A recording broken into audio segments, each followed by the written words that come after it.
శ్రీరామ జయ రామ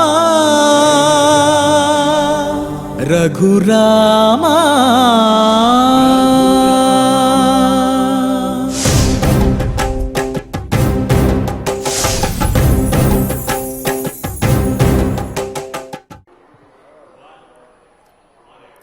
ఓం నమో వెంకటేశాయ.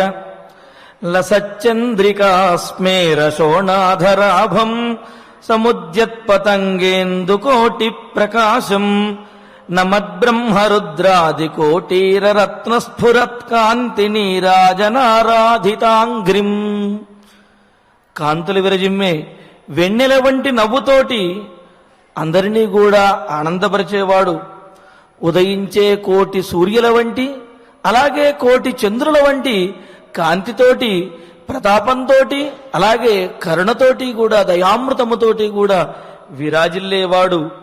నమస్కరించే బ్రహ్మాది దేవతల యొక్క కిరీటముల మీద ఉన్నటువంటి రత్నముల కాంతి చేత ప్రకాశించే పాదపద్మములు కలిగినటువంటి ఆ శ్రీరామచంద్రమూర్తికి నమస్కరిస్తూ, తద్రూపాంతరుడైనటువంటి శ్రీనివాసుని యొక్క అనుగ్రహంతో భక్తులందరూ కూడా సకల సంపదలతో తొలతూగాలి అని, వివాహము కానిటువంటి వారికి వివాహము జరగాలి, వివాహమైనటువంటి వారు అన్యోన్య దాంపత్యముతోటి వర్ధిల్లాలి, సత్సంతానాభివృద్ధితోటి, పితృదేవత ప్రీతితోటి వర్ధిల్లాలి అని ఆకాంక్షిస్తూ, తిరుమల తిరుపతి దేవస్థానం వారు స్వామివారి సమక్షంలో ఈ కలియుగ వైకుంఠంలో నిర్వహిస్తున్నటువంటి శ్రీమద్ రామాయణం సకల సంపత్ప్రదమైన బాలకాండ పారాయణ కార్యక్రమంలో నేటికి మనం 333వ రోజులో ప్రవేశించాము.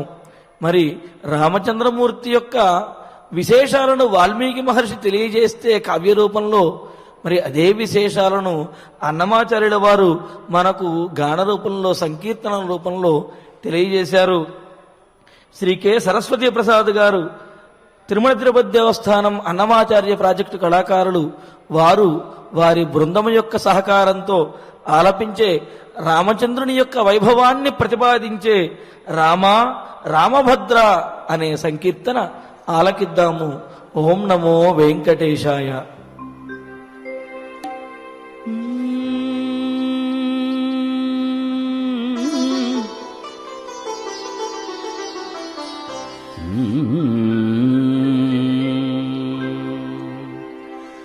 రామ రామభద్ర రవివంశ రాఘవ, రామ రామభద్ర రవివంశ రాఘవ, ఏమి అరుదిది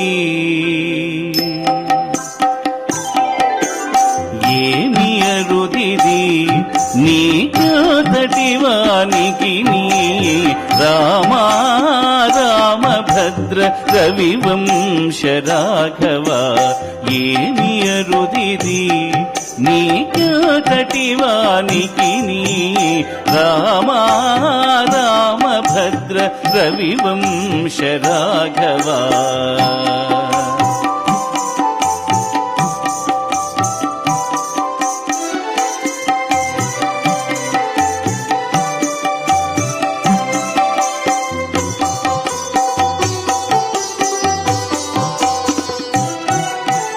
నాడు రావణు తలలు నరికిన లావరివి, నేడు నా పాపములు ఖండించరారా. నాడు రావణు తలలు నరికిన లావరివి, నేడు నా పాపములు ఖండించరారా. వాడి ప్రతాపము తోడి వారధి గట్టిన నాటి వాడవిట్టే నామను వార్ధి కట్టరాదా. వాడి ప్రతాపము తోడి వారధి గట్టిన నాటి వాడవిట్టే నామను వార్ధి కట్టరాదా. రామా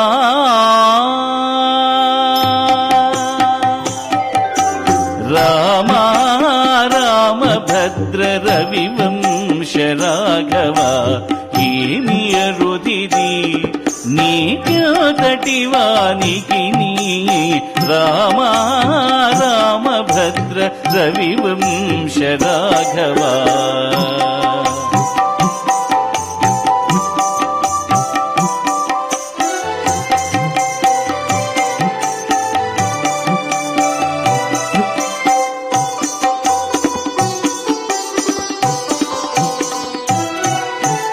తనిసి కుంభకర్ణాది దైత్యుల గెలిచితివి, కినిసిన ఇంద్రియాల గెలువరాదా.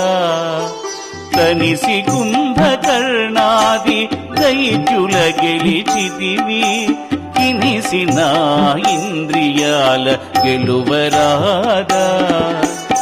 ఎనసి హరుని వీళ్ళు ఎక్కు పెట్టి వంచితివి, ఘనము నా దుర్గుణము కడువంసరాదా. ఎనసి హరుని వీళ్ళు ఎక్కు పెట్టి వంచితివి, ఘనము నా దుర్గుణము కడువంసరాదా. రామా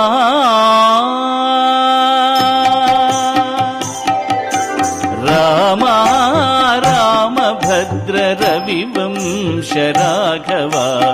ఏమి అరుదిది నీకంతటి వానికి నీ రామా రామభద్ర రవివంశ రాఘవా.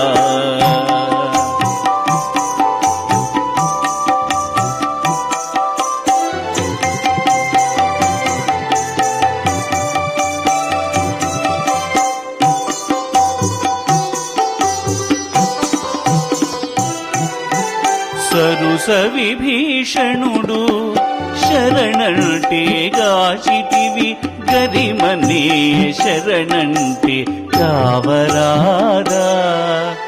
సరుస విభీషణుడు శరణంటే గాచితివి, గరిమనే శరణంటే కావరాదా. తొరలి శ్రీ వెంకటేశ దొడ్డు కొంచమోచనేల 20 లోకహితానకేదైనానేమి. తొరలి శ్రీ వెంకటేశ దొడ్డు కొంచమోచనేల 20 లోకహితానకేదైనానేమి. రామా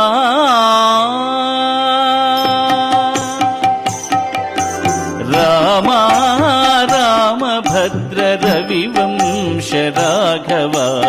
ఏమి అరుదిది నీకంతటి వానికి నీ రామా రామభద్ర రవివంశ రాఘవా.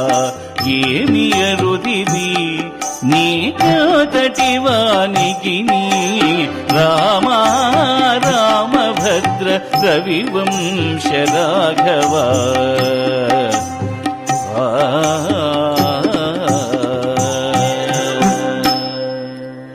రామచంద్రమూర్తిని ప్రార్థిస్తున్నారు. ఎన్నో ఘనకార్యములు సాధించినటువంటి నీకు సామాన్య మానవులమైనటువంటి మమ్మల్ని రక్షించడం నీకు అదొక పెద్ద పనే? అదేమన్నా అరుదైనటువంటి కార్యమా?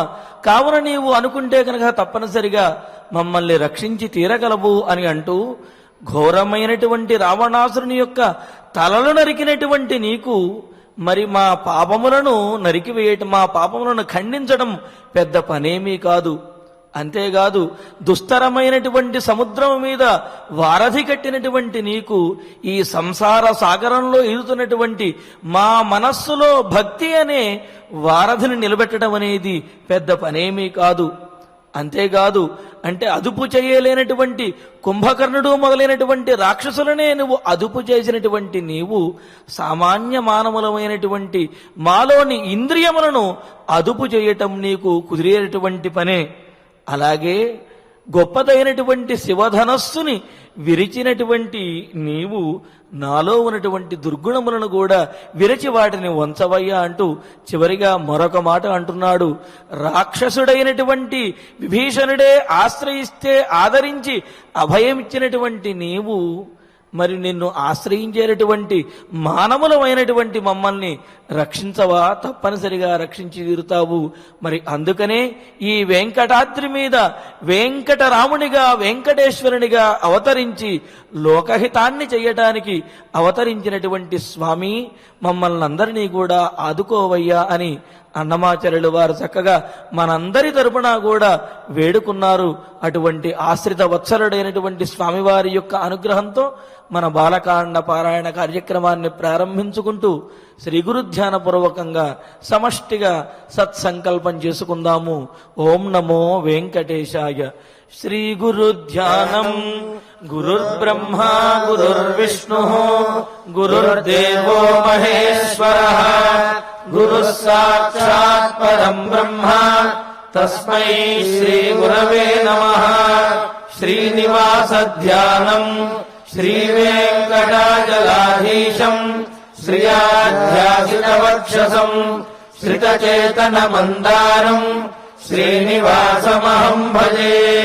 అథ సంకల్పః శ్రీమదాదివరాహ క్షేత్రే విరాజమానస్య శ్రీ పద్మావతీ జానేః అఖిలాండకోటి బ్రహ్మాండ నాయకస్య శ్రీరామచంద్ర రూపాంతరస్య భగవతః శ్రీ వెంకటేశ్వర స్వామినః సన్నిధౌ హనుమత్ సీతా లక్ష్మణ భరత శత్రుఘ్న పరివార సమేత శ్రీరామచంద్ర పరబ్రహ్మణః పరిపూర్ణానుగ్రహేణ అస్మిన్ భువనే అతిశీఘ్రమేవ విశూచికాగ్నిమేః వినాశనార్థం భారతవర్షస్య అభివృద్ధౌ నిమగ్నానాం విద్యా విత్త వాణిజ్య కృషి వైద్య వైజ్ఞానిక దేశ రక్షణాదిరంగేషు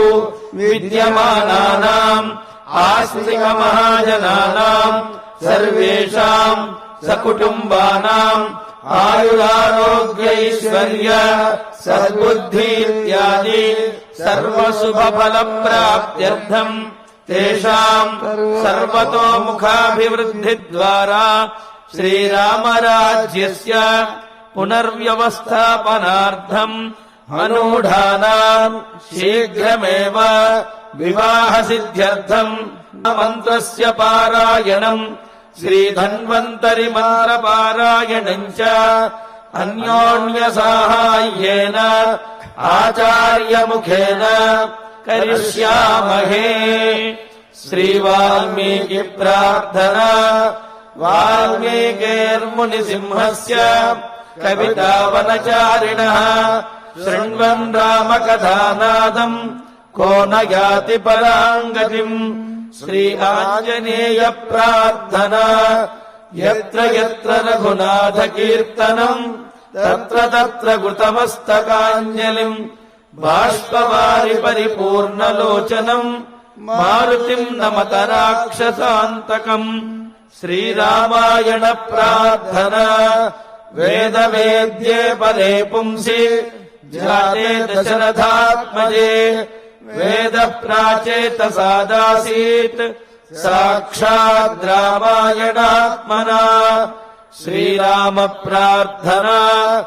ఆపదామపహర్తారం దాతారం సర్వసంపదాం లోకాభిరామం శ్రీరామం భూయో భూయో నమామ్యహం. శ్రీరామచంద్ర పరబ్రహ్మణే నమః.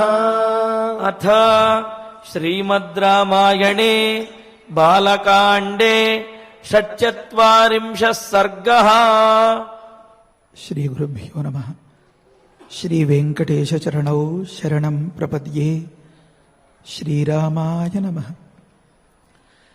యాచితేన సురశ్రేష్ఠ తవ పిత్రా మహాత్మనా వరో వర్షసహస్రాంతే దత్తో మమ సుతం ప్రతి. ఒకానొక సందర్భంలో దితి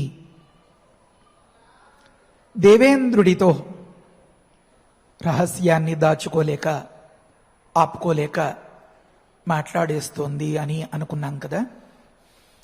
ఒకానొక దేవేంద్రుణ్ణి వధించేటటువంటి హంతకుడైన కొడుకు కావాలి అని అనుకుని ఆ భర్త 1000 సంవత్సరాలు తపస్సు చేస్తే నీ కోరిక నెరవేరుతుంది అని చెప్పిన సందర్భంలో 10 సంవత్సరాలు తరువాయిగా ఇంకా ఆ దీక్ష పూర్తి కావస్తోంది. అదృష్టం కలిసొచ్చింది అనిపించినట్లుగా దితికి ఆ దేవేంద్రుడు కూడా ఉండి ఒకానొక దాస్యం చేస్తున్నట్లుగా బానిస కంటే ఎక్కువగా విధేయతతో ఆ దితికి పరిచర్యలు చేస్తున్నాడు.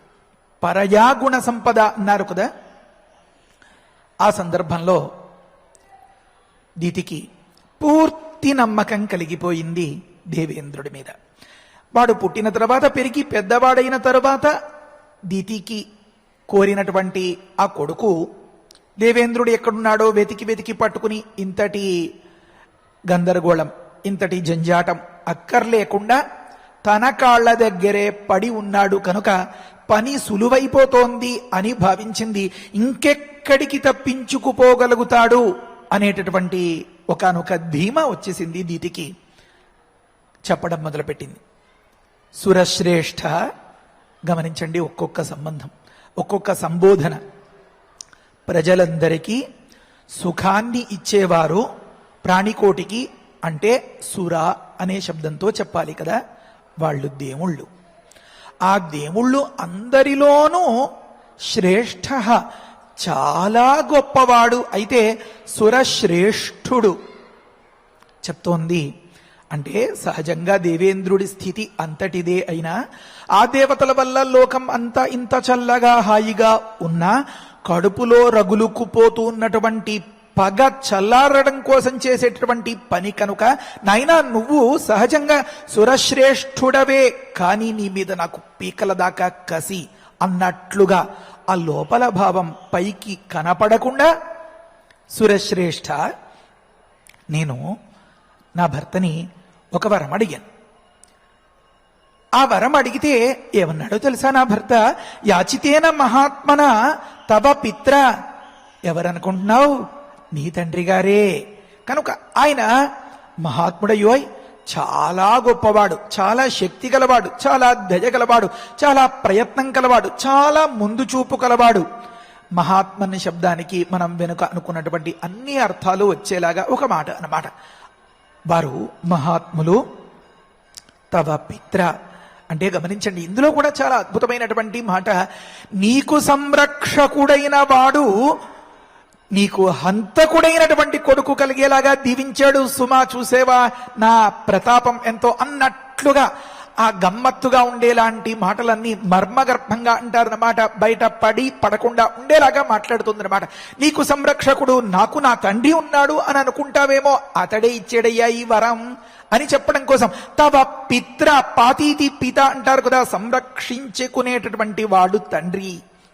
అందుకనే ఎక్కడెక్కడి సందర్భంలోనో ఓ భగవంతుడా, ఈ నా యజమానిని, ఈ భక్తుణ్ణి కాపాడు, రక్షించు అని గురువులు పురోహితులు ఆశీర్వచనం చేసేటప్పుడు స్వామి పితేవ పుత్రం అభిరక్షతాతు, ఒక కన్న తండ్రి బిడ్డను కాచినట్లుగా ఈతడిని, ఈ భక్తుణ్ణి కాయవా అని చెప్పి మంత్రం చదివి దీవిస్తారు అన్నమాట.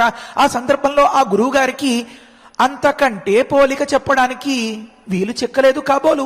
వేదం అలా ఉపదేశం చేస్తోంది. స్వామి, ఓ ఇష్టదైవమా, తండ్రి కొడుకును కాపాడినట్లుగా ఈ భక్తుణ్ణి, ఈ యజమానిని, ఈ దాతని కాపాడు అని.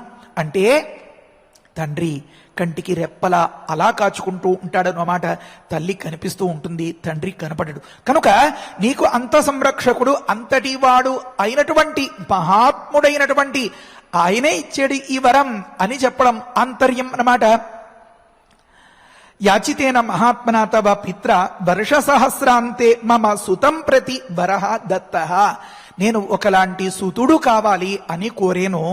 ఆ సందర్భంలో 1000 సంవత్సరాల తరువాత నీ కోరిక నెరవేరుతుంది అని వరం ఇచ్చారు నీ తండ్రి గారు అని చెప్తుందన్నమాట. చిన్న మాట, నిన్నటి రోజున మీ అభిప్రాయం అడిగాను కదా. ఎందుకంటే ఎదురుకుండా వ్యక్తులు ఉన్నప్పుడు వారి యొక్క ముఖంలో హావభావాలు వగైరాలు గమనిస్తే మనం చెప్పేది వారికి అర్థమవుతుందా లేదా, నచ్చుతుందా లేదా అని తెలుస్తుంది. ఒకానొక సందర్భంలో ఆ పరమాత్మ యొక్క దివ్యానుగ్రహం వల్ల శ్రీకార్య నిర్వహణాధికారి వారి హృదయంలో ఒకానొక ప్రేరణ కలిగితే ఆరంభమైనటువంటి శుభకార్యాలు ఇవన్నీ లోకానికి మన వాంగ్మయం వల్ల మన భారతీయులు అందరూ గొప్పగా ఉన్నత స్థితికి చేరుకునేలాగా ఇందులో రహస్యాలేమున్నాయో బోధించాలి అని వారి ఆకాంక్ష. అలా మొదలైపోయిన ఈ కార్యక్రమానికి కంట్రోలర్, నియంత, నియామకులు లేనేరేరు. మరెవరు అంటే భక్తజనులే నియామకులు. మీ చేతిలో ఉండేటటువంటి ఆ సాధనమే దీనిని నియంత్రించగలుగుతుంది. కనుక తల్లికి బిడ్డకు ఫీడింగ్ ఇచ్చేటప్పుడు ఆ బిడ్డ యొక్క ఎక్స్ప్రెషన్ ఉంటుంది కదా, ఇంకా చాలు అని గాని, వద్దు అని గాని, నచ్చింది నచ్చలేదు అని గాని దానిని అంచనా వేసుకుని ఆ తల్లి పెడుతూ ఉంటుంది కదా. అలాగే గురువు శిష్యుడు ఈ మాదిరిగా అలా మీ యొక్క ఫీడ్బ్యాక్ అనేది చాలా పరమ ప్రధానం. అదే దీనికి ఊపిరి, ఈ కార్యక్రమాలకి అంతకి. ఇది ఎలా చేరుతోందో సందిగ్ధంగా చెప్పచ్చా లేదా, ఇలా అవునా కాదా అనిపించేటటువంటి సందర్భంలో మీ ప్రతిస్పందన ఖచ్చితంగా దీనికి ఊపిరి పోస్తుంది, ఆయువు పెంచుతుంది. దాని ద్వారానే ఎంత కష్టమైనా మరిచిపోయి ఎంతటి గురుతర బాధ్యతనైనా బాధ్యతాయుతంగా నిర్వహించగలుగుతారు. ఇక్కడ కూర్చున్నటువంటి వ్యక్తులు ప్రతి ఒక్కరికి విధేయులై ప్రతి ఒక్కరి పట్ల ఒకానొక రెస్పాన్సిబిలిటీ ఫీల్ అవుతూ ఈ కథ సాగుతూ ఉంటుంది. కనుక మీలో ఏ ఒక్కరికి నొచ్చుకునేలాగా ఈ కార్యక్రమం జరగకూడదు, ఏ ఒక్కరికి కూడా నొచ్చుకునేలాగా అనేటటువంటిది ప్రధానమైన తాత్పర్యం. కనుక మీ స్పందనని బట్టి మనం వెళ్లే మార్గం బాగుందా లేదా అనేది అంచనాకి వస్తుంది. ఫీడ్బ్యాక్ మాత్రం నేను అడుగుతున్నాను అని అనుకోకూడదు, అడిగినప్పుడు కాదనకూడదు. మీరు ప్రకృతంలో దితి ఆపుకోలేక ఈ మాట చెప్పేసింది. ఏమని చెప్పింది అంటే మర్మగర్భంగా ఉండేలాగా మాట్లాడుతోంది. నేను అడిగాను నీ తండ్రిని. ఇందులో కూడా ఇంకొక చిన్న చమత్కారం, అతడి తప్పేం లేదు, అతడు నేను తప్పు పట్టుకోక్కర్లేదు అని చెప్పడం తాత్పర్యం అన్నమాట. యాచితేన, నేను యాచించాను, నేను అర్థించాను, అప్పుడు ఇలాంటి వరం ఇచ్చాడు. నాకు ఒకనొక కొడుకు కావాలి అన్నాను. ఒకనొక అన్న దానికి అర్థం తరువాతి శ్లోకంలో తెలుస్తుంది. అలాంటి కొడుకు కలగాలి అంటే 1000 సంవత్సరాలు నువ్వు దీక్షగా ఉండాలి అన్నాడు. దాదాపుగా పూర్తిగా వస్తున్నాయి ఆ రోజులన్నీ. తర్వాతి శ్లోకం, తపశ్చరంత్యాహ వర్షాణి దశ వీర్యవతాంబర అవశిష్టాని భద్రంతే భ్రాతరం ద్రక్ష్యసే తతః. నీకు తండ్రి అయినటువంటి ఆ కశ్యప ముని అంతటి మహనీయుడు మరీచి ప్రజాపతి గారి యొక్క సంతతి అయినటువంటి మారీచుడు తవ పిత నేను అడిగితే, నేను అర్థిస్తే ఇచ్చినటువంటి ఆ వరానికి ప్రతిఫలంగా ఏర్పడబోయేవాడు నీకు తోడబుట్టినవాడు కదా. కనుక ఒక తండ్రి బిడ్డలు అవుతారు కదా మీరిద్దరూ. కనుక నీకు సోదరుడు అవుతాడు. అంటే సాధారణంగా లోకంలో అందరి ఇళ్లలోనూ ఉండే మాటే, నీకు తమ్ముడు కావాలా, చెల్లి కావాలా, నీకు పలానా తమ్ముడు పుట్టబోతున్నాడు, లేకపోతే నీకు పలానా చెల్లి పుట్టబోతోంది అని చెప్పి ఆ పిల్లలతో దగ్గరగా తీసుకుని ఉబిళ్ళూరుతూ ఆనందాన్ని పంచుకునేటటువంటి సందర్భాలు ఉంటాయి కదా. ఆ మాదిరిగా మరికాస్త మభ్యపెట్టేలాగా, మరికాస్త మర్మగర్భంగా, అసలు విషయం బయటపడి జారిపోకుండా దేవేంద్రుడితో ఒక్కొక్క మాట చెప్తోంది. ఈ 10 సంవత్సరాలు అయిపోతే ఏమవుతుందో తెలుసా? నీకు ఒకానొక తమ్ముడు వస్తాడు. ఆ తమ్ముడిని ద్రక్ష్యసే, నువ్వు చూడగలవు. అంతే. గమనించండి, వీర్యవతాంబర అంటే గొప్ప పరాక్రమం ఉంది కదా నీకు. నీకు అండ బలం విష్ణో ప్రవర్ధతామని లోకం అంతా గొంతెత్తి కొనియాడేటటువంటి ప్రార్థించేటటువంటి ఆ వేల్పు నీకు అండ అని కదా నువ్వు విర్రవీగిపోతున్నావు.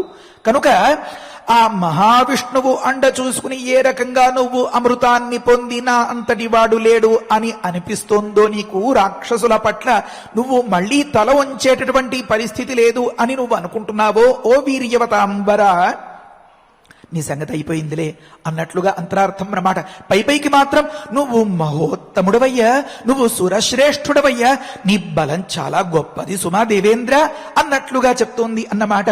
వీర్యవతాంబర, నేను అందుకే ఈ కఠినమైనటువంటి తపస్సును చేస్తున్నాను. శ్రము తపసి ఖేదేచ అంటారు. ఎంతటి కష్టమో, ఎంతటి కమో ఎంతటి శ్రమో అలాంటి శ్రమను కూడా తట్టుకొని నేను ఈ పని చేస్తున్నాను అంటే ఆ ఫలితం తొందరలోనే వస్తుంది, నువ్వు రుచి చూడగలుగుతావు అన్నట్లుగా చెప్తోందన్నమాట.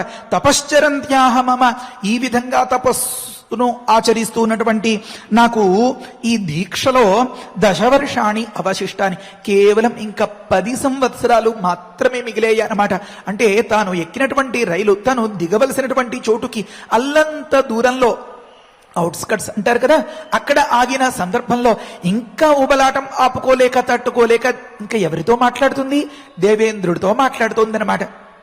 కనుక ఇంకా 10 సంవత్సరాలు మాత్రం మిగిలి ఉన్నాయి. తతః అటుపిమ్మట ఆ కారణంగా అందుచేత అందుకోసం భ్రాతరం ద్రక్ష్యసే అంటే సాధారణంగా ఉండే సర్వనామ శబ్దాలు అంటారు అని అనుకున్నాం కదా మనం గతంలో. ఈ మాటను తతః అన్నదానికి దితి కడుపులో ఎంత ఉందో అన్ని మాటలు తెలిసిపోతున్నాయి అన్నమాట. అయితే దేవేంద్రుడు పాపం అర్థం చేసుకోలేడు. దేవేంద్రుడు అంతగా నమ్మిన బంటులాగా పడి ఉన్నాడు, ఇంకెక్కడికి పోతాడు అని చెప్పి మన లౌకికమైనటువంటి కథల్లో నాటకాల్లో ఎలా అయితే ఆ గుట్టు అంతా విప్పి చెప్పేస్తారో ఇంకా ఆఖరి క్షణంలో అదే వారి ఓటమికి కారణమైపోతుందో ఆ రకంగా దితి చెప్పేస్తోంది అన్నమాట. తమహం త్వత్కృతే పుత్ర సమాధాస్యే జయోత్సుకం త్రైలోక్య విజయం పుత్ర సహభోక్ష్యసి విజ్వర. ఎంతలా చెప్తోందో గమనించండి. దితి ఆరంభంలో ఎక్కడ బయలుదేరింది, ఎలా బయలుదేరింది అంటే శక్రహంత అయిన కొడుకుని కనాలి అని బయలుదేరింది. ఒకానొక సందర్భంలో అంటే తనకి పుత్రశోకం కలిగితే అది తట్టుకోలేక దేవేంద్రుణ్ణి వధించేయాలి అని అంటే ఆ అదితికి కూడా ఇదే మాదిరి పుత్రశోకాన్ని కలిగించి తన పగ చల్లార్చుకోవాలి అని అనుకోవడం ఎంతటి దురుద్దేశం, ఎంతటి దుర్మార్గం. ఆత్మౌపమ్యేన భూతానాం దయాం కుర్వీత మానవ అని కదా మన శాస్త్రం చెప్తోంది. తనకు ముళ్ళు గుచ్చుకుంటే ఎంత బాధో తన పక్కవారికి గుచ్చుకున్నా అంతే బాధ కదా.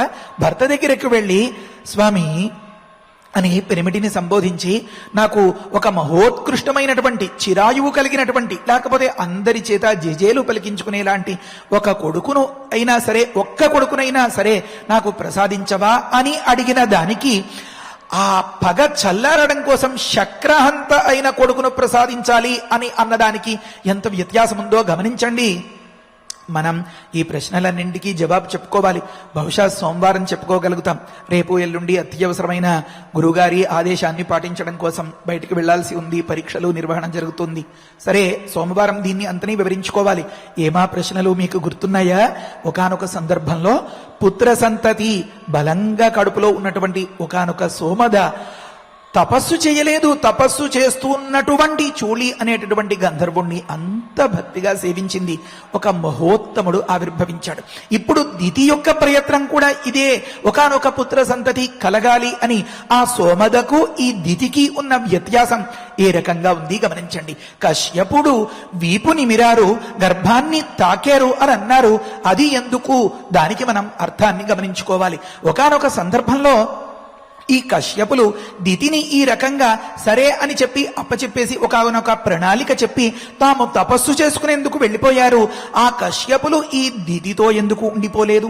ఈ దితి అక్కడి కథలో సోమదలాగా ఆ గంధర్వుణ్ణి సేవించినట్లుగా కశ్యపుణ్ణి స్వామి నిన్ను సేవించుకుంటాను నేను అన్నట్లుగా ఎందుకు అనలేదు?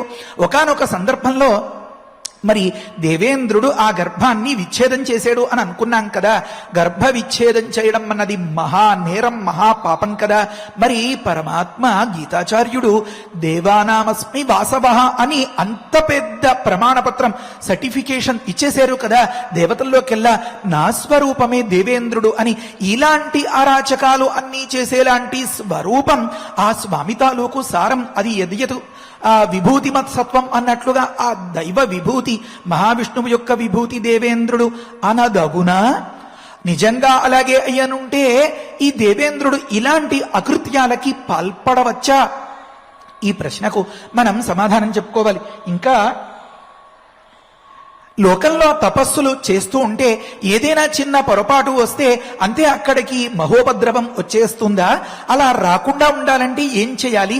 దితి చేసినటువంటి ఈ 10,000 సంవత్సరాలన్నిటివి గల ఈ తపస్సులో 990 సంవత్సరాలు పూర్తయిపోయిన పిదప దాదాపుగా పూర్తి కావస్తూ ఉంటే అప్పుడు జరిగిన ఒక చిన్నపాటి పగలు పూట ఒకలాగా ఒక భంగిమలో నిద్రపోతోంది. అది ఒకానొక ఉపద్రవానికి కారణమైంది. అదే అదనుగా చూసుకున్నటువంటి దేవేంద్రుడు ప్రవేశించి గర్భ విచ్ఛేదం చేశాడు. మీకు అందరికీ తెలిసిన కథే. అంటే ఒక చిన్న తప్పు జరిగితే ఆ దితి యొక్క ఇంతకాలం జరిగినటువంటి తపస్సు ఛిద్రమైపోయి దానివల్ల ఉపద్రవం వచ్చేసి దితి కోరిక నెరవేరకుండా అయిపోయిందా? మరి దితి కోరిక నెరవేరాలి అంటే ఇంద్రహంతకుడైన వాడు పుట్టాలి కదా. అలా పుట్టలేదు కదా. తానకి దాస్యం చేస్తూ ఉన్నటువంటి దేవేంద్రుడు తనకు పుట్టబోయే వాడి చేతిలో కిరాతకంగా వధింపబడాలి అని అనుకున్నటువంటి ఆ దితికి పుట్టినటువంటి వారు సప్తమరుత్తులు. ఈ కథ కూడా మీకు అందరికీ తెలిసిన మాటే. యావజ్జీవం దేవేంద్రుడికి సహాయంగా ఉండి బాస్ బాస్ అన్నట్లుగా వ్యవహరించేంతటి తరుణం సందర్భం ఎందుకు వచ్చింది? అసలు ఈ దితి చేసినటువంటి తపస్సుకు ఫలితం ఉందా లేదా? అంటే చిన్న తప్పు వస్తే కూడా మొత్తం అంతా ఏదో చెక్కు మీద సంతకం తేడా వస్తే చెక్కు తీసేసి అవతల పడేయాల్సినట్లుగా ఈ చేసినటువంటి సాధన అంతా వృథా పోయినట్లేనా? ఈ ప్రశ్నలకి మనం జవాబు చెప్పుకోవాలి. ఇంకా శుద్ధి అనేది ఎన్ని విధాలు అది కూడా మనం అనుకోవాలి. ఇది అంతా తెలుసుకుంటే మనం వాల్మీకి గురువు గారికి రుణం తీర్చుకున్న వాళ్ళం అవుతాం. వారు తయారు చేసినటువంటి ఒకానొక ఫార్ములా, ఒకానొక విధానాన్ని మనం వంట పట్టించుకుని మనందరం కూడా గొప్పగా సుఖాన్ని బావుకోవాలి అని కదా వారి భావన. ఒకానొక సందర్భంలో ఇంతటి గంభీరమైన అర్థాలు ఉన్నటువంటి, ఇంతటి విశిష్టమైన మంత్రశక్తి దాగి ఉన్నటువంటి, ఇంతటి గాయత్రీ సారమైనటువంటి ఈ రామాయణాన్ని మన రామకథను చెప్పి కళ్ళు మూసుకుని అలా ప్రశాంతంగా ఉన్న సందర్భంలో ఎందుకని దీన్ని లోకానికి ఎలా అందించగలుగుతామా అన్నప్పుడు ఆ లవకుశుల ద్వారా కదా ఉపదేశం పొంది రవకుశులకు ఉపదేశం చేసి లోకంలోకి ప్రచారం చేయించారు. కనుక వాల్మీకి గురువు గారిని మనం అర్థం చేసుకుంటే మంచిగా స్పందించి దీన్ని వంట పట్టించుకుని దీన్ని అలవరుచుకున్న నాడు మనం ఆ గురు రుణం తీర్చుకోగలుగుతాం అన్నమాట. అప్పుడు ఆ వాల్మీకి గురుగారు మన జతలోనే ఉంటే ఎంత లాభమో, ఆ రామచంద్రమూర్తి మన జతలోనే ఉంటే ఎంత లాభమో, మనందరం కూడా ఆ బ్రహ్మ ఋషుల ఆ పాఠశాలలో కూర్చుని పాఠాలు వింటే ఎంత లాభమో అంతటి పాఠాలు పొందగలుగుతాం అన్నమాట. ఇంకొక ముఖ్యమైన మాట, బ్రహ్మ ఋషులు విశ్వామిత్రులు 12 ఏళ్ల ప్రాయంలో ఉన్న రామచంద్రమూర్తికి చెప్పేటటువంటి అత్యంత విలువైనటువంటి ఉపదేశాలలో, ఈ హితవులలో, ఈ నీతులలో ఇంకా చిట్ట చిగురికి వచ్చేసారనమాట. ఇది దాటితే అహల్య శాపోద్ధరణమే ఈ దితి, ఈ కథ, ఈ సప్తమరుత్తులు ఈ కథ దాటిన తర్వాత ఇంకా మిథిలా నగర ప్రవేశం అయిపోయిన తర్వాత మరిక విశ్వామిత్రుల ఉపదేశాలు కనపడవు, కథనం కనపడదు. విశ్వామిత్రుల కథ కనిపిస్తుంది. శతానందులు అని జనకుల దగ్గర పురోహితులుగా ఉండేవారు విశ్వామిత్ర చరిత్ర చెప్తారు. ఆ చరిత్ర పూర్తయితే సీతమ్మ వారితో మన రామయ్యకు కళ్యాణమే అన్నమాట. కనుక ఈ ఉపదేశాలలో ప్రతి చిన్న మాట ఎంతో విలువైనది. కనుక వాల్మీకి మహర్షి చాలా ఆచితూచి చాలా జాగ్రత్తగా ఒక్కొక్క పదాన్ని ప్రయోగించి చెప్తున్నారు. వీటికి మనం ఖచ్చితంగా వివరంగా అర్థాలు తెలుసుకుని ఆ ప్రయోజనాన్ని పరిపూర్ణంగా పొందుదాం. సరే, ప్రకృతంలో ఏం చెప్తోంది అంటే దితి ఆ పుట్టబోయే పిల్లవాడి గురించి చెప్తోంది అన్నమాట. అంటే దేవేంద్రుడికి ఏ కాస్త అనుమానం రాకుండా ఉండడం కోసం అండోయ్ ఏమనంటే, పుత్ర, ఎంత లోపల ఉన్నటువంటి మాట బయట పడకుండా వ్యవహరిస్తుందో గమనించండి. నువ్వు నా పిల్లవాడివయ్యా, నువ్వు అక్కకి పుడితే ఏమే, అక్కనే అనుకుంటున్నాను అది తిని, నా సవతికి పుడితే ఏమి, నువ్వు నా కొడుకువి కదా పుత్ర, నైనా కుమార, నేను ఒక కొడుకుని కంటున్నాను. నా ఉద్దేశమల్లా ఏమంటే వాడు ఎదురు లేకుండా అంతటా గెలుచుకురావాలి అని. జయోత్సుకం అలా అనగానే దేవేంద్రుడికి అనుమానం వచ్చేస్తుందేమో, అమ్మో నన్ను కూడా జయించేస్తాడా పిన్ని అన్నట్లుగా, కాదు కాదు, అహం జయోత్సుకం తం త్వత్కృతే సమాధాస్యే, నీకోసమే కంటున్నాను, నీకోసమే కేటాయిస్తాను అని చెప్తోంది అన్నమాట. అంటే ఏమి, దేవేంద్రుడికి ఎలా కన్వే అవ్వాలని, ఎలా అర్థం అవ్వాలని అంటే వాడిని జతగా పెట్టుకుని నువ్వు అంతటా గెలుచుకోగలుగుతావు అని చెప్పడం అన్నమాట.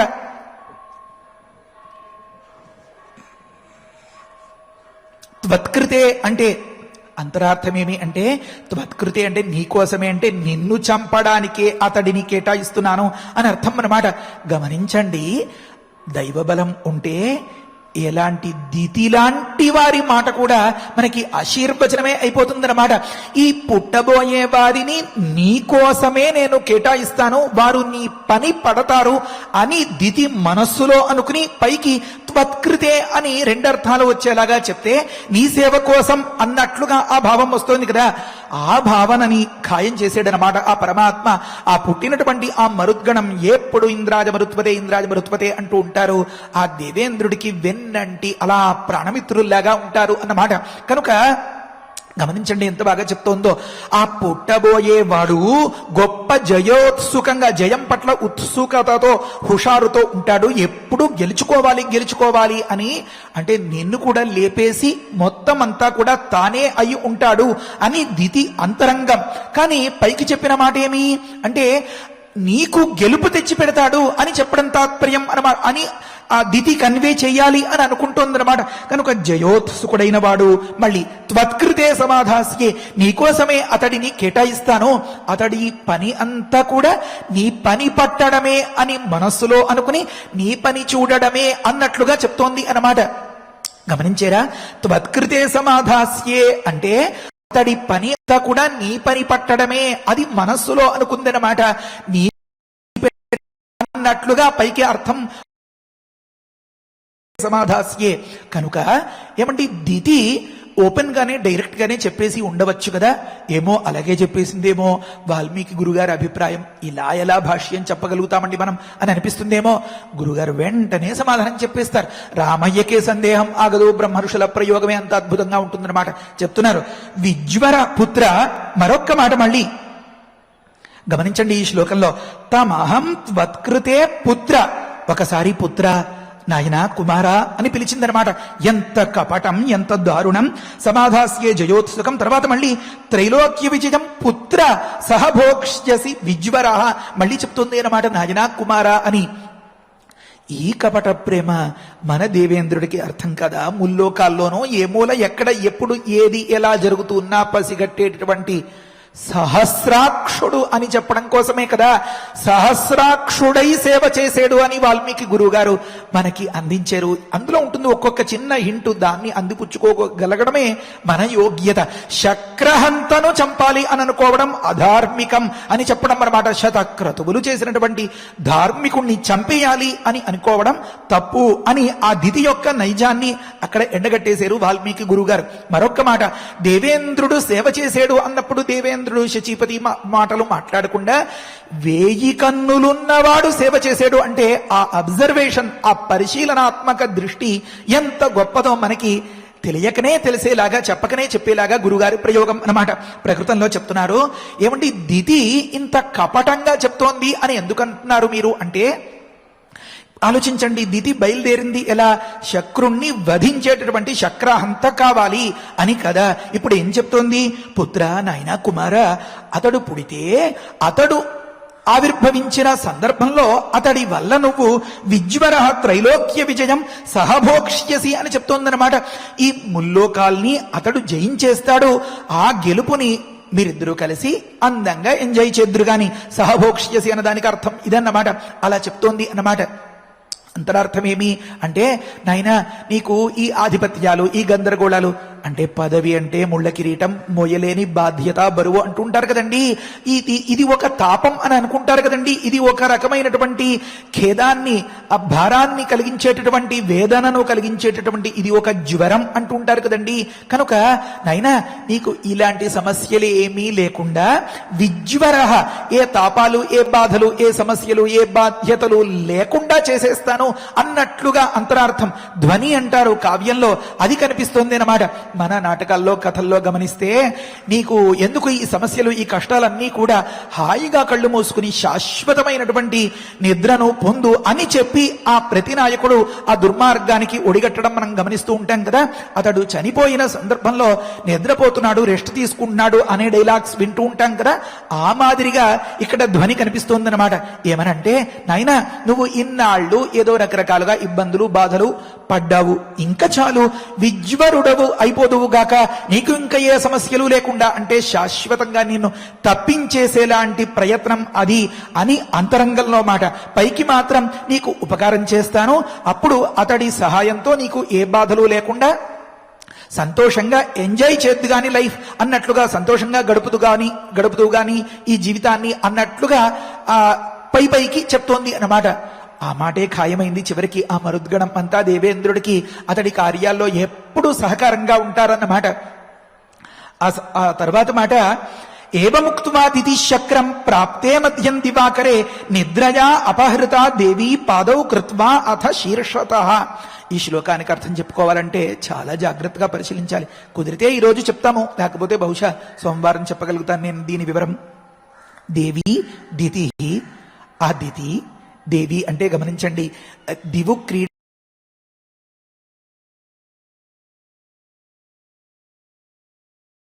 దేవి అన్న దానిలో ఎన్ని అంతరార్థాలు ఉన్నాయో అంటే, ఉబలాటం ఆపుకోలేక ఇలా పైకి కక్కేసినటువంటి ఆ రహస్యాన్ని బట్టబయలు చేసినటువంటి కాసేపట్లో ఆ దీక్ష పూర్తి కావస్తున్న తరుణంలో ఆనందం పట్టలేకుండా ఉన్నటువంటి ఇలాంటి అన్ని అర్థాలు వచ్చేస్తాయి అన్నమాట. మన సామ్రాజ్యంలో విహరించేస్తోంది అన్నమాట ఆ దితి దేవి, ఇంకా పండిపోతోంది అని మనం కథలు గమనిస్తే నాకు ఏదో ఈ వీరిని బలిస్తే త్రిలోకాధిపత్యం నిత్య యౌవనం ఇదంతా కలుగుతుంది అని ఒకానొక మాంత్రికుడు విర్రవీగుతూ ఎప్పుడు తెల్లవారుతుందా అని ఎదురు చూస్తున్నట్లుగా మనకి కథల్లో కనిపిస్తూ ఉంటుంది కదా. ఆ మాదిరిగా లోపలే పొంగిపోతూ ఉన్నటువంటి దితి దేవీ దితి శక్రం ఏవం ఉక్త్వా, ఆ 100 క్రతువులు చేసినటువంటి ఆ మహనీయుడి గురించి మహనీయుడితో ఈ రకంగా చెప్పి, అంతే ఆ సంతోషంలో ఆ ఉబలాటలో ఆ ఎగిరెగిరి పడేటటువంటి ఆ ధోరణిలో పొరపాటు జరిగిపోయి నియమాలు నిష్ఠలు లేకపోతే ధర్మాలు సూక్ష్మాలు అన్నీ మరిచిపోతే మాటల్లో పడి ఉండగా కొంత సమయం గడిచిపోయింది. ఎంత సమయం అంటే ఒకానొక సందర్భంలో ప్రొద్దుటే పెట్టి ఉంటుంది బహుశా ఈ పంచాయతీ అంతా, ఈ విచారణ, ఈ మాటలు, ఈ కథ అంతా సూర్యుడు నడినెత్తికి వచ్చేశాడు. అథ దివాకరే మధ్యం ప్రాప్తే, దివాకరుడు అంటే సూర్య భగవానుడు మధ్యం ప్రాప్తే ఆకాశ మధ్యానికి చేరుకున్నటువంటి సందర్భంలో, అంటే మాటల్లో పడితే సమయం తెలియదు కదండి, కను అందున పైగా చాలా ఉబలాటంగా హుషారుగా ఉన్న సందర్భంలో అస్సలు తెలియదు కదా. మధ్యం ప్రాప్తే శీర్షత పాదౌ కృత్వా, తల వైపు కాళ్లను ఉంచుకుని నిద్రయా అపహృత అని అన్నారు. నిద్రకి లోబడిపోయింది, నిద్రపోయింది అని తాత్పర్యం. ఇక్కడ ఎన్నెన్ని ప్రశ్నలో ఏమన్నారంటే, ఒక సమాధానం ఏం చెప్తారంటే, దితి కూడని పరిస్థితిలో ఒకలా నిద్రపోయింది, అది ఆమె పాలిట అపరాధం అయింది అన్నారు. ఒకలా అంటే ఎలా అంటే, జుట్టు విరబోసుకుని ఆ జుట్టు అంతా పాదాలకి తాకేలాగా నిద్రపోయిందండి అన్నారు. అదెక్కడి విచిత్రం అండి, పాదాలకి తాకేలాగా జుట్టు ఎలా వస్తుంది, అలా రాదు కదా, కుదరదు కదా అని అడిగిన సందర్భంలో కొంతమంది ఏం చెప్పారంటే, కాదండి, ఒక మంచం ఉందనుకోండి, ఆ మంచంలో పిల్లో తలదిండు పెట్టుకునే చోట కాళ్ళు పెట్టాల్సిన చోట్ల తల పెట్టి పడుకుందండి, అది తప్పైపోయిందండి అన్నారు. అలా చెప్తే ఈ శిరోజాలు పాదాల్ని తాకినట్లుగా రావట్లేదు కదా, అదేమంత తప్పవుతుంది అని కొంతమంది ప్రశ్నించారు. అప్పుడు ఇంకొక ప్రశ్న కూడా వేశారు, ఏమండి ఈమె దీక్షలో ఉంది కదా, ఈ దీక్షలో ఉండగా మంచం ఎక్కి పడుకోవడం, పిల్లో పెట్టాల్సిన చోట్ల కాళ్ళు పెట్టాల్సిన చోట్ల తల పెట్టడం, అబ్బేబే ఈ వ్యాఖ్యానమే అంతగా పొసగదు కదండి అన్నారు. అంటే గమనించండి, ఎంత ఒళ్ళు దగ్గర పెట్టుకుని ఎంత జాగ్రత్తగా అర్థం చెప్పాలో ఒకదానికి. అప్పుడు వెంటనే వారు సర్దుకుని ఏమన్నారంటే, అబ్బాయి కాదండి, మంచం లేదు, ఒకానొక కృష్ణాజనం మీద దీక్షగా కూర్చుని అలా తపస్సు చేస్తుంటేనే పిల్లలు చదువుకుంటుంటే పుస్తకాలు ఒళ్ళో పెట్టుకుని అలా నిద్రపోతూ ఉంటారు కదా, ఆ మాదిరిగా నిద్రపోయిందండి, అప్పుడు ఆ తల పాదాలకి తగిలేసిందండి అని చెప్పారు. ఇది ఇంకా విడ్డూరంగా ఉందండి. మరీ ఆశ్చర్యం కాకపోతే, మామూలుగానే ఒకానొక పద్మాసనం వేస్తేనే నిద్రమత్తు అంతా ఎగిరిపోతుంది, ఆ సందర్భంలో తపస్సుకి కూర్చుని పద్మాసనం వేసి నడ్డి నిటారుగా పెట్టి నిద్ర వచ్చేస్తుంటే ఆ తల పద్మాసనం వేసిన ఆ పాదాలకి తగిలితే ఎంతటి వాడికైనా నిద్ర ఎగిరిపోతుంది, కానీ అంతటి సోయ తెలియనంతటి నిద్ర వస్తుందా అండి? అబ్బాబే అది అస్సలు కానే కాదు అన్నారు.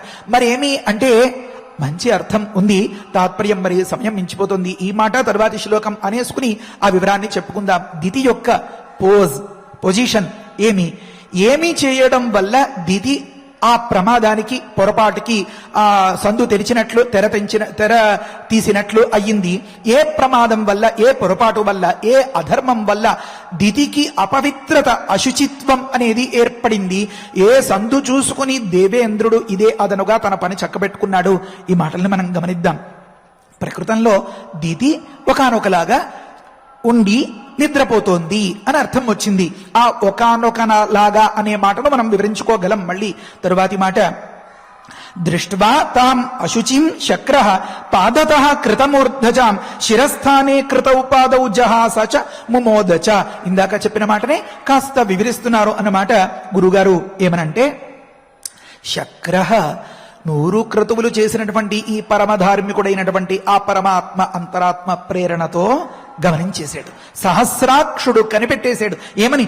అశుచిం, ఈమె అశుచిగా ఉంది అన్నారు. అశుచి అన్నదానికి అర్థమేమి అంటే, తాను పాటించేటటువంటి నియమాలు, నిష్ఠలు ఇవన్నీ కూడా తనకి రక్షణను కల్పిస్తూ ఉంటాయి అన్నమాట.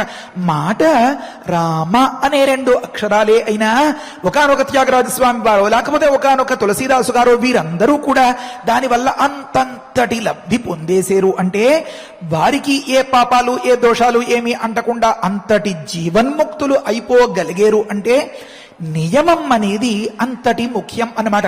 అందుకనే ఒక సందర్భంలో చెప్తారు, ఏమనంటే, ఒకానొక దితి పిల్లవాడు కావాలి, నాకు ఇలాంటి వాడు కావాలి అంటే ఆ కశ్యపుడు సరే అని అనుమతించాడు. అయితే కండిషన్ ఏం పెట్టారు? 1000 సంవత్సరాలు నియమంగా ఉండాలి, తపస్సు చెయ్యాలి అని పెట్టారు. అందులో ఉంది గమ్మత్తు అంతా. ఒకానొక తేజం కశ్యప మహర్షిది. ఆ తేజస్సును ధరించేది దితి, మోసి కనేటటువంటి బాధ్యత అంతా దితిది. ఈ మధ్యలో 1000 సంవత్సరాలు గడువు ఎందుకు అంటే, వేదం చెప్తుంది, యావదేనో దీక్షాముపైతి అంటుంది. చాలా ముఖ్యమైనటువంటి మాట ఇది. మనం పాటించేటటువంటి సాధనం మహా గొప్పగా ఫలించాలి అంటే, మనకి ఫలితం అంతగా కావాలి అంటే, రామ అన్న 2 అక్షరాలు ఉన్నాయి అనుకోండి. ఈ రామ అనే 2 అక్షరాల్ని సాగదీసి 24 అక్షరాల్ని చేయలేం కదా. చేస్తే అర్థం మారిపోతుంది కదా. మరి 2 అక్షరాలతోటే మనం అంత లబ్ధి పొందాలి అంటే దీన్ని పెంచలేం. దీని విలువను పెంచగలుగుతాం. ఎలా అంటే తపస్సు వల్ల, నియమం వల్ల. కనుక నువ్వు తుడి చేసుకోవాలి అనే పాపం యావతు ఎంత ఉందో దానికి తగ్గట్టుగా దీక్షను పెంచుకోవాలి నాయన.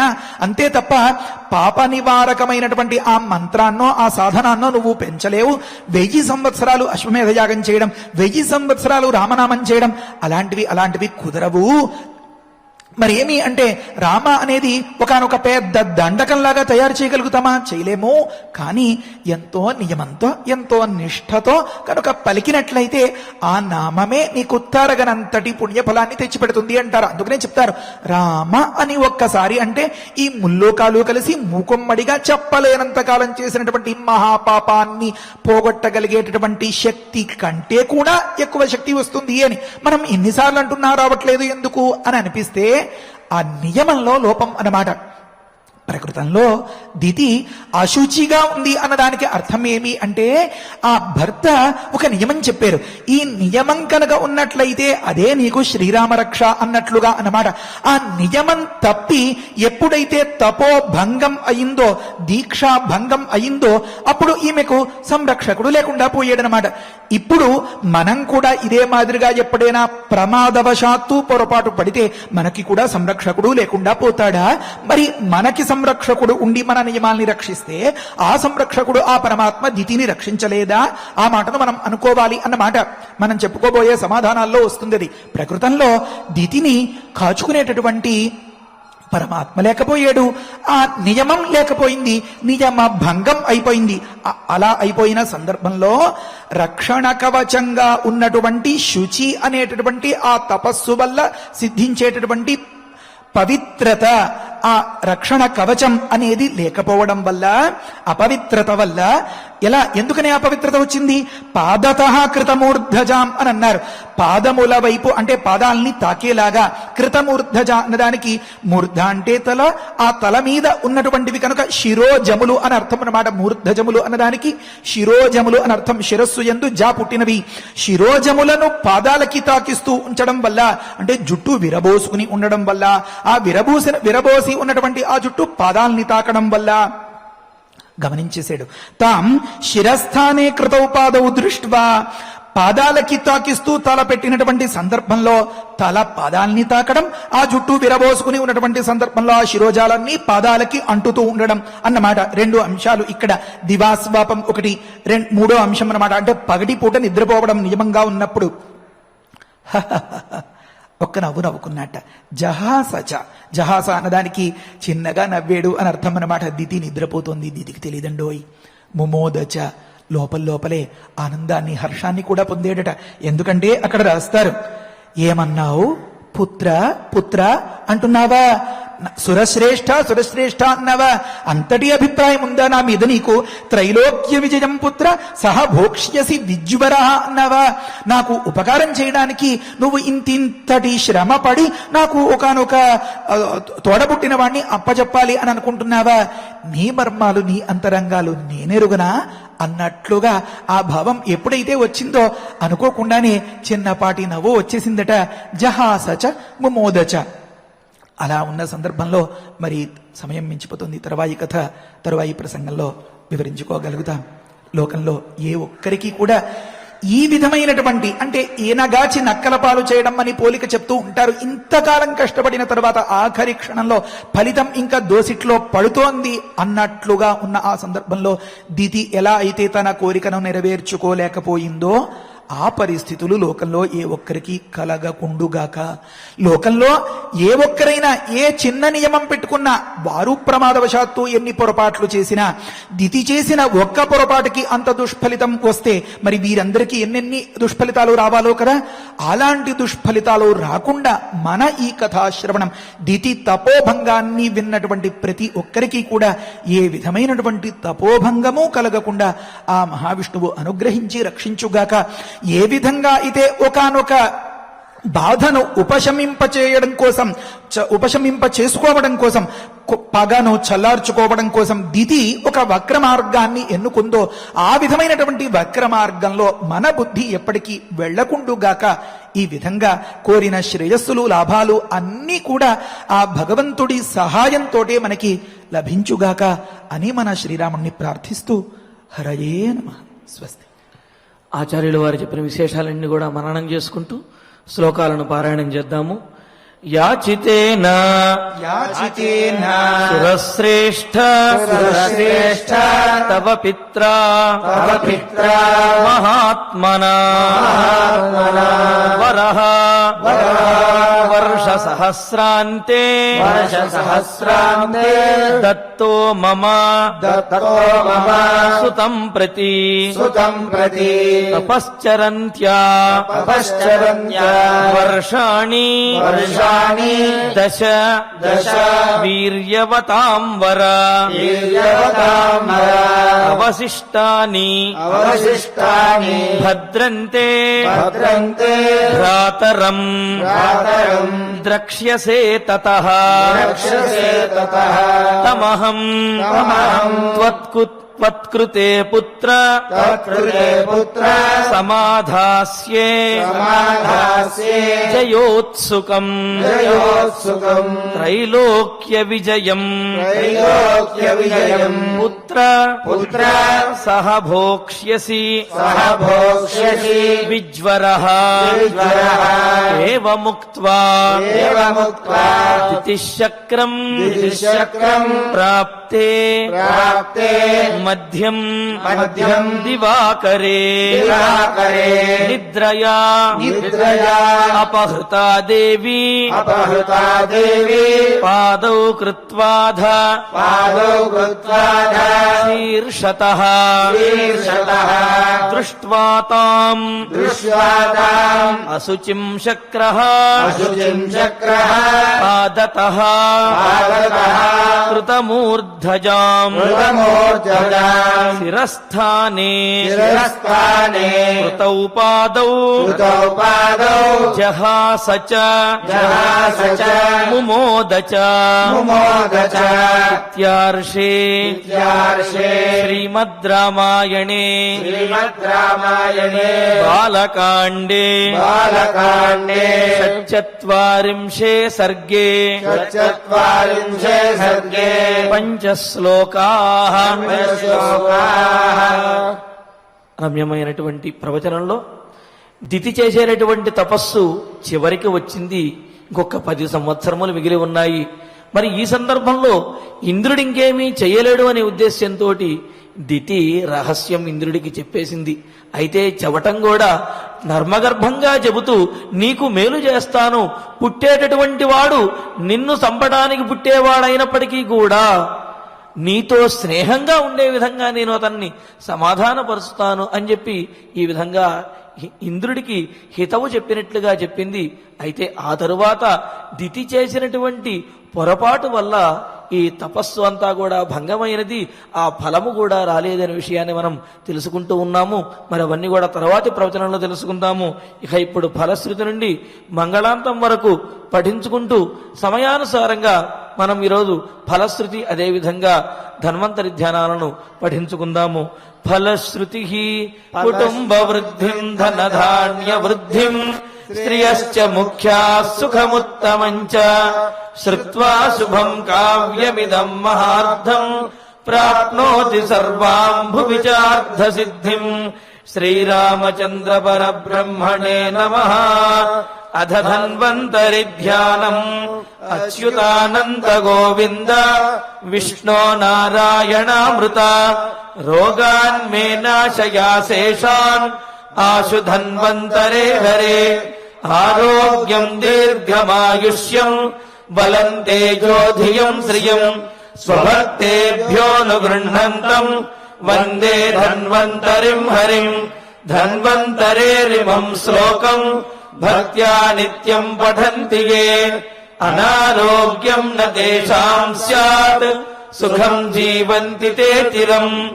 ఓం నమో భగవతే వాసుదేవాయ ధన్వంతరయే అమృత కలశహస్తాయ వజ్రజలౌకహస్తాయ సర్వామయ వినాశనాయ త్రైలోక్యనాథాయ మహావిష్ణవే స్వాహా. ఓం వాసుదేవాయ విద్మహే సుధాహస్తాయ ధీమహి తన్నో ధన్వంతరి ప్రచోదయాత్. అధనవగ్రహ ప్రార్థనా ఆరోగ్యం పద్మబంధుర్వితరతు నితరాం సంపదం శీతరశ్మిః. భూలాభం భూమిపుత్రః సకల గుణయుతాం వాగ్విభూతిం చ సౌమ్యః. సౌభాగ్యం దేవమంత్రి రిపుభయశమనం భార్గవః. శౌర్యమార్కిః దీర్ఘాయుః సైంహికేయః. విపులతరయశః కేతుః ఆచంద్రతారం. అరిష్టాని ప్రణశ్యంతు దురితాని భయాని చ. శాంతిరస్తు శుభం మేస్తు గ్రహాః కుర్వంతు మంగళం. అథ క్షమా ప్రార్థనా యదక్షరపదభ్రష్టం మాత్రాహీనం చ యద్భవేత్ తత్సర్వం క్షమ్యతాం దేవ నారాయణ నమోస్తుతే.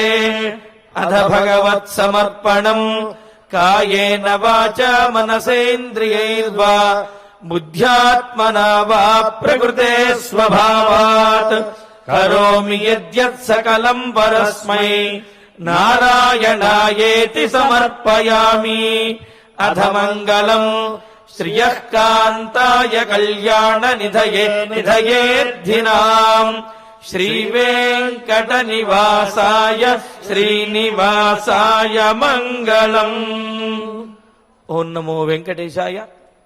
శ్రీవారి అనుగ్రహంతో ఈ రోజు నుంచి కూడా మనం సాయంత్రం 7 గంటలకి అంకురార్పణ కార్యక్రమంతో షోడశ దిన అరణ్యకాండ పారాయణ దీక్ష కార్యక్రమాన్ని ప్రారంభించుకోబోతూ ఉన్నాము.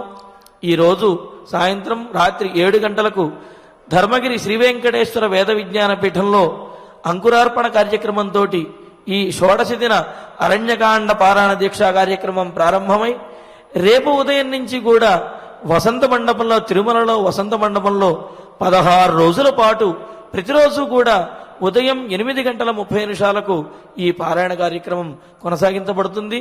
మరి ఈ అరణ్యకాండలో రామచంద్రమూర్తి అరణ్యంలోకి ప్రవేశించి మరి అరణ్యంలో ఉన్నటువంటి రాక్షసులందరినీ కూడా వధించి అక్కడ ఉన్నటువంటి ప్రాణులన్నింటికి అలాగే మహర్షులందరికీ కూడా సుఖాన్ని చేకూర్చాడు. అడవిలో కూడా అందరూ సుఖంగా ఉండే విధంగా రామచంద్రమూర్తి అనుగ్రహించాడు.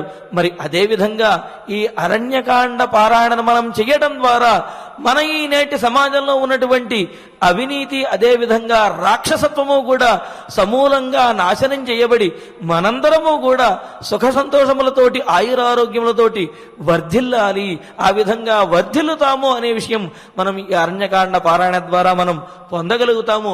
అటువంటి ఎన్నో ఫలితాలను మనకు పెద్దలు తెలియజేశారు.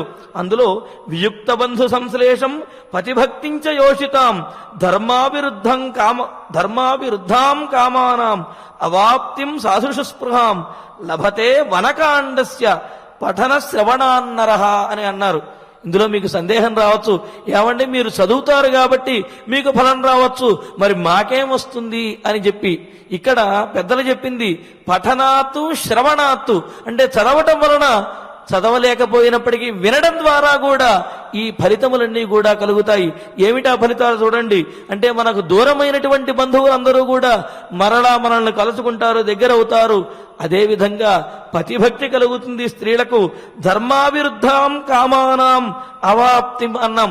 ఇందాక మనం చెప్పుకున్నాం కదా, సమాజంలో ఉన్నటువంటి రాక్షసత్వము అవినీతి అన్ని కూడా తొలగిపోవాలి, అందరూ కూడా ధర్మబద్ధంగా ఉండాలి అని చెప్పి అనుకున్నాం కదా. మరి ఆ ఫలాన్నే ఇక్కడ చెప్పుకున్నారు. అంటే ఏమిటి? ధర్మానికి విరుద్ధమైనటువంటి ఆలోచనలన్నీ కూడా తొలగిపోతాయి, ధర్మబద్ధమైనటువంటి ఆలోచనలన్నీ కూడా వర్ధిల్లి సమాజం అంతా కూడా, ఈ ప్రాంతం అంతా, ఈ దేశమంతా కూడా రామరాజ్యంలా ఉంటుంది ఈ వనకాండ అంటే అరణ్యకాండ పారాయణ చేయడం ద్వారా అని. మరి ఆ విధంగా అరణ్యకాండ పారాయణను మనందరము కలిసి చేసి ఈ పెద్దలు చెప్పినటువంటి ఫలితములు ఏవైతే ఉన్నాయో ఆ ఫలితములన్నింటినీ కూడా మనం పొందుతాము, సమాజానికి అందిద్దాము. ఓం నమో వెంకటేశాయ.